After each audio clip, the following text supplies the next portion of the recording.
रुदावल बयाना XEN Vivek Sharma ने कल रुदावल बिजलीघर पर फीडर इंचार्जों की बैठक ली, जिसमें कृषि ब्लॉक आपूर्ति सुनिश्चित करने, लंबित नए कनेक्शन करने, बकायेदारों से रिकवरी करने, पीएम सूर्य घर मुफ्त बिजली योजना का प्रचार प्रसार करने, विवादित बिजली बिल का निस्तारण हेतु बकायेदारों को राष्ट्रीय लोक अदालत में भेजे जाने, खराब मीटर बदलने पर दिशा निर्देश दिए गए। एक्सीएन ने कहा कि राजस्व वसूली में लापरवाही बरतने वाले फीडर इंचार्ज द्वारा दिसंबर में सुधार नहीं होने पर विभागीय कार्रवाई करने की चेतावनी दी है।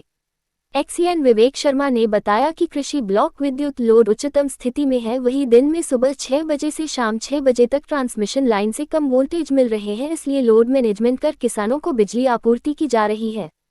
दिन के ब्लॉक में यदि किसी कारण से बिजली आपूर्ति नहीं मिल पाती है तो पिटी हुई बिजली की रात में पूर्ति करने के निर्देश दिए गए हैं।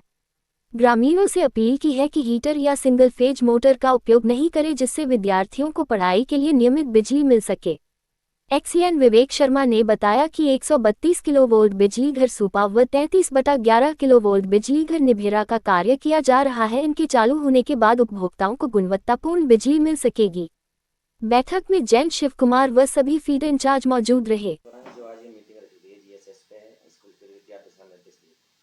आज रुदावल जीएसएस पे जो रुदावल जेईएन है उनके अधीनस्थ जो फीडर इंचार्ज हैं स्टाफ है उनकी बैठक आयोजित की गई है और इसमें प्रमुखता से जो विद्युत आपूर्ति है अभी किसानों के लिए उसके बारे में चर्चा की गई और एफआईओ को निर्देश दिए गए हैं कि जहाँ भी फीडर का ब्लॉक चल रहा है उसमें वो यहीं पर रहें और जब भी कोई तार टूटने की या कोई फीडर पर फॉल्ट आने की सूचना आती है तो उसको त्वरित गति से दुरुस्त करें।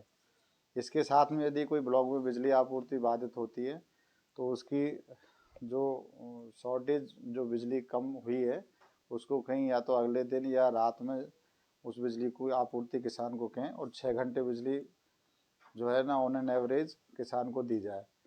तो ये कहा है। इसके अलावा जो विभागीय स्कीम्स हैं, पीएम सूर्य घर योजना है, उसके बारे में व्यापक प्रचार प्रसार करने और उपभोक्ताओं को इसके बारे में एजुकेट करने के निर्देश दिए गए हैं और जो सब्सिडी इस पर दी जा रही है उसके बारे में, सोलर प्लांट से क्या फ़ायदे हैं आगे, उसके बारे में भी सभी जो फीडर इंचार्ज हैं उनको बताया गया है और इसमें ज़्यादा से ज़्यादा रजिस्ट्रेशन कराने और सोलर प्लांट को लगवाने के लिए लोगों को प्रोत्साहित करने के लिए कहा गया है।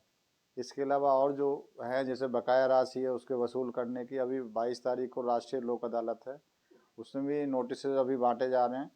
तो इसमें यही कहा है कि उपभोक्ता को ज़्यादा से ज़्यादा फ़ायदा मिले लोक अदालत का, उसके लिए वो एक एक जो बकायेदार हैं उनके पास जाएं और उनको नोटिस बांटें और उनको उसमें उपस्थित होने के लिए कहें। ये बिंदुओं पर चर्चा की गई है। इसके अलावा नए कनेक्शन हैं उसके भी चाहे ठेकेदार जो कार्य कर रहा है लाइन का उसको कराने के लिए और जो फीडर इंचार्ज का काम है मीटर लगाने का सर्विस लाइन का उसको भी करने के निर्देश दिए गए हैं। अभी जो किसानों के कनेक्शन रिलीज की बात है तो उसमें लगभग रूपबास में 80 उपभोक्ता की लाइनें खड़ी हुई हैं, उनको हम ट्रांसफॉर्मर देना स्टार्ट कर दिया है। 3-4 दिन से ट्रांसफॉर्मर दे रहे हैं।